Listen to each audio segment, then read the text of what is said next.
So as Effect said, I'll be talking about empirical base for Gaussian processes that makes use of a variant of MMD as well. And this is work with my great collaborators, Arish Bharti, who is in Finland, and Jeremiah Sanders.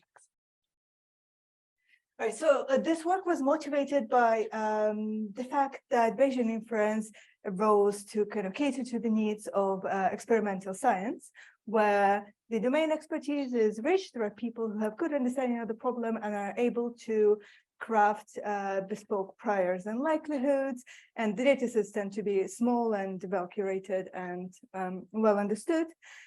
This is in the setting in modern applications of machine learning, where the problems are increasingly black box and not really well understood. The models being applied to, I forgot to look at the time, models being applied to those problems are kind of flexible and one for all purposes, and the data sets are large in both dimensionality and size, and well, complex and not well understood.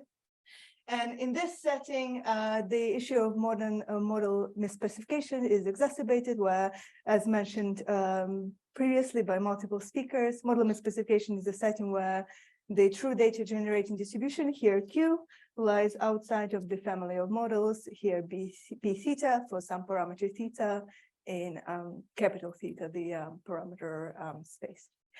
And under this issue of misspecification, uncertainty quantification can become brittle, and especially so in non-parametric models like Gaussian processes, which is what we'll be talking about for the most of this talk. So here's a motivating example of this setting. This is a regression task of estimating water levels of the River Nile from year 750 to 840. The Nile went through 3 extreme flooding events in that time that happened around the year 810. They are marked with these dotted lines over there. And for the sake of the examples, we removed some points in the middle of the time series, the crossed out section right there, and at the end of the time series. And if we fit a Gaussian process to this data set, minus the crossed out point with the amplitude parameter of the kernel, I will mention it later in a bit more detail. This is just for illustrative purposes. With amplitude parameter of the kernel fit with maximum likelihood, we get this massive confidence bounds that essentially say, I don't really know what's going to happen in that region because there were some outliers, and because I'm doing maximum likelihood, I'm assuming that they contain a lot of information and are very important, so I can't make a confident prediction. And in some settings, this is undesirable because those outliers can be errors in measurement or just artifacts of general artifacts of how the data set was collected. And that behavior that renders the model not so useful is undesirable. So we suggest a distance-based method that tackles this problem. Distance-based methods have been applied to other scenarios in model matching, but there haven't been a tractable distance between conditional distributions, and we propose that in this work.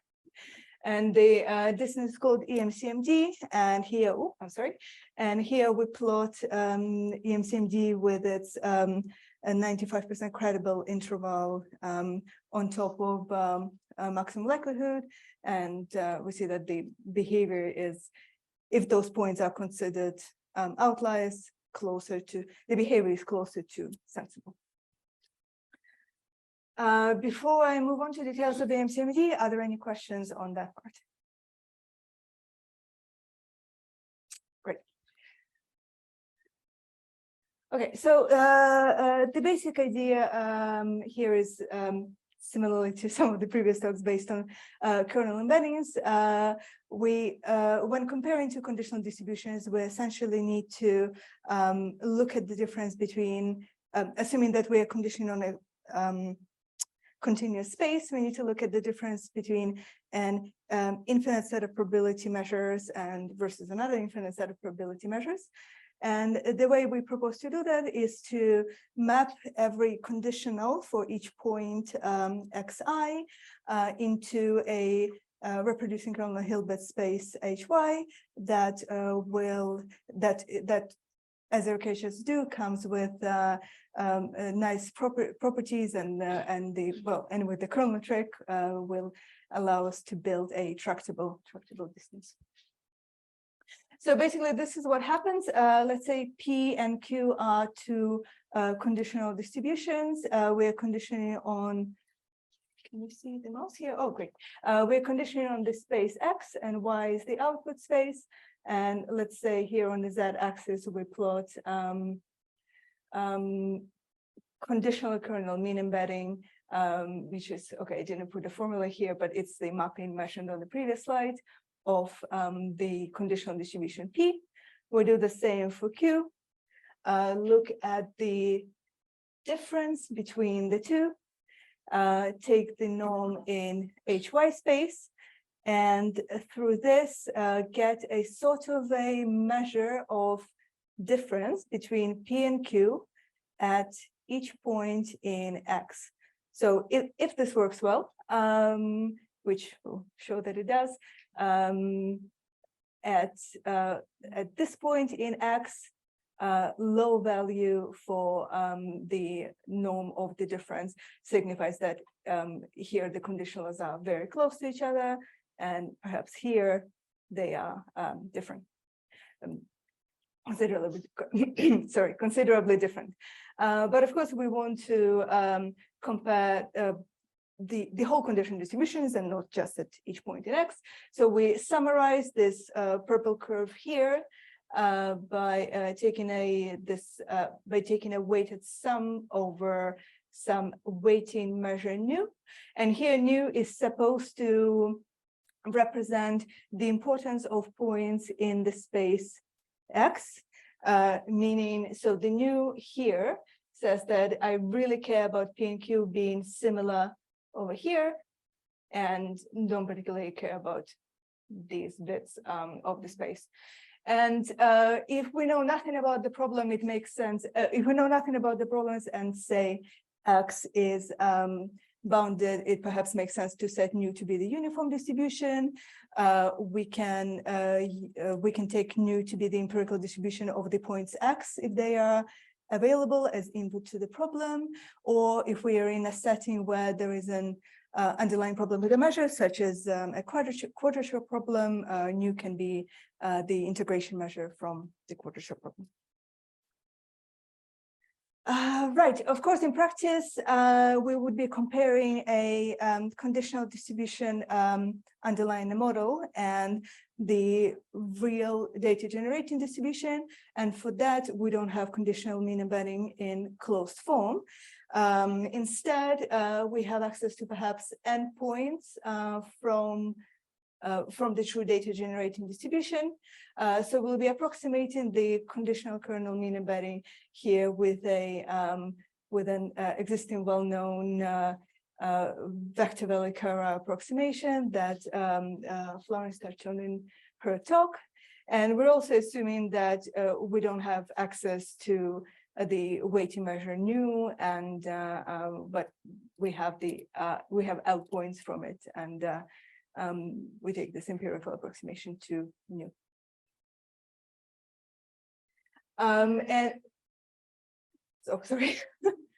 And we'll be looking at using EMCMD for estimating parameters of the model P theta, and specifically at what happens when I replace true EMCMD with this approximated version, and in the limit of n and L going to infinity, what can I say about this estimator in relation to this guy? And we'll also be considering robustness and what happens if there is a bit of outliers in Q. Before I go to theoretical guarantees, are there any questions on the methodology part?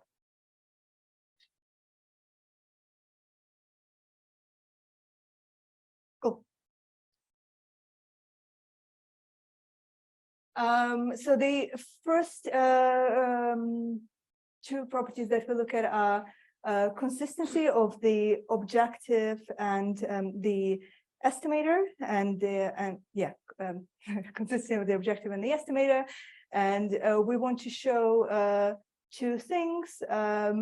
First, that as the number of points used to approximate the weighting measure L here, and the number of points used to approximate the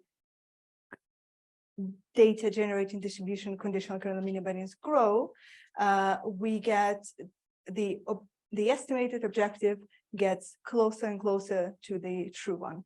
So here in this little picture, the brighter the line, the more points I have in the estimator, and yeah, we're hoping that for each value theta, we approach the true curve, the true EMCMD.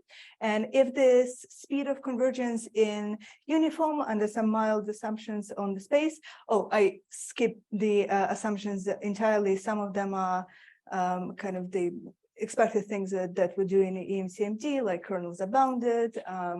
But yeah, there's some technical additional ones. If you want to know more about assumptions, we can talk separately later. So we just show uniform convergence towards the true objective. Moreover, convergence is exponentially fast. And from exponentially fast convergence probability, one can show that we get almost sure convergence, which is nice.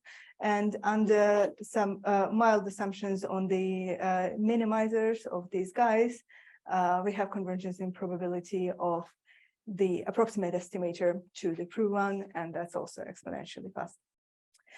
On top of that, we proved that in the limit, the true MCMD between embedding estimated with finite points and the true one converges to the true MCMD exponentially fast, which is nice. But the most valuable thing about this property is that as a corollary, we have that if the model is well specified, meaning there is a theta zero such that Q lies in our family of models, the EMCMD between no, I don't want to do that. The EMCMD between the estimated CME and the true one for the correct value of theta goes to zero exponentially fast. And now we want to see if we can say the same if the problem is almost well specified. If Q is almost p theta zero for some theta zero, maybe it goes to almost zero. And we do this via the setting of epsilon Q by contamination, which again has been mentioned multiple times today, where we assume that Q is a mixture of 1 minus epsilon times p theta zero for some theta zero and epsilon times some contaminating distribution R. And in this setting, we can prove that the distance between estimated CME and the true one, it goes not quite to zero, but to C0 epsilon, where if epsilon is something small, and hopefully it is, then this goes close to zero, and C0 here depends on general properties of the problem only. Oh, and the convergence is exponentially fast again. Any questions on the theory part before I do? Okay. Yes. So, it was a definition of robust. Yes. This. Yeah. Yeah.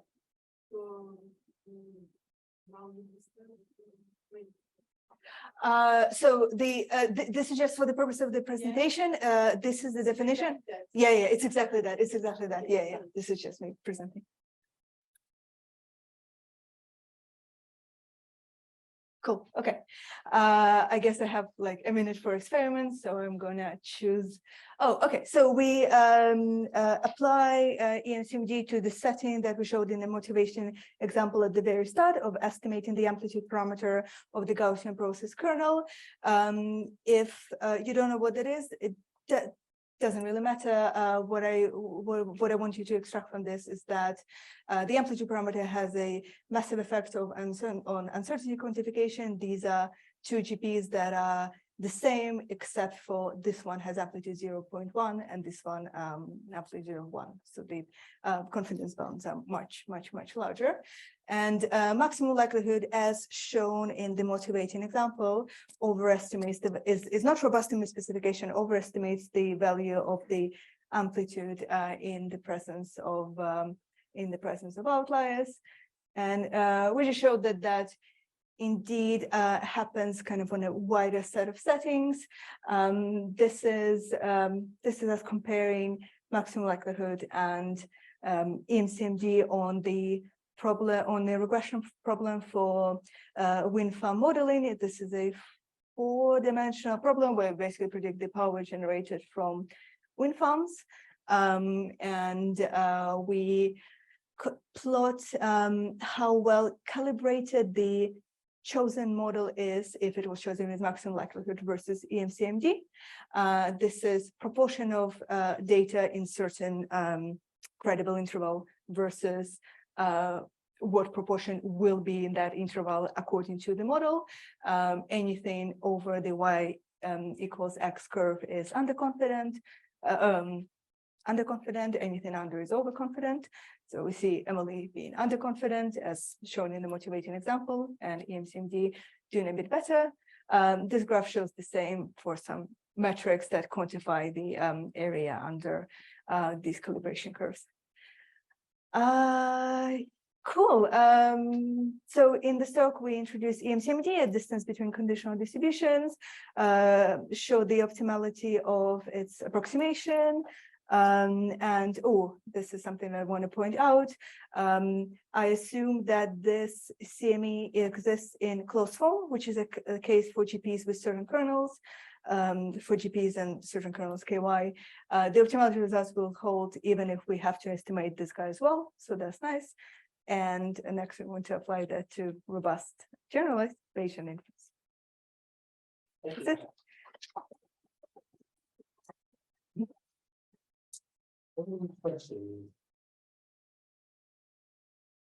Yeah. Yep. You provide some intuition why the convergence is to epsilon and is this something like? So epsilon quantifies the degree of contamination, right? Epsilon says that so notice what I'm asking for here. I'm asking for convergence to the true value theta 0, even though in the data stuff from the true value theta 0 was contaminated with epsilon of this guy. Like, it would be really cool if you had a method that completely ignored epsilon, but that's quite a lot to ask for. Yes? Just, is it a real convergence to epsilon, to a factor, or is it that it is smaller than epsilon? The value of C0, whether it's smaller than 1 or greater than 1. No, sorry. Probably greater, but I'll have to look into it. I'm not 100% sure. I mean, the convergence is an exact convergence. I mean, it is not just in the bound that you have on the distance. You're asking how tight this is? Okay. So this is a symbol for convergence probability. So it's probability that this minus this guy. Oh, you're asking for like this. Yeah, I can just give you. Asking whether it was really convergence of probability also. Yes. Yes. Do we have time for that? Yeah. Sorry if I missed it. Do you have any constraints on your parameter space? No, you haven't missed it. I skipped the assumptions entirely. On the parameter space. So we didn't, so parameter space is capital theta. We explicitly didn't want to assume it to be bounded. and we can avoid assuming that it's bounded, but instead we assume that this guy attains a unique minimizer in theta, which is pretty sensible, and that allows us to have no assumptions on parameter space. Okay, this thanks Masha again.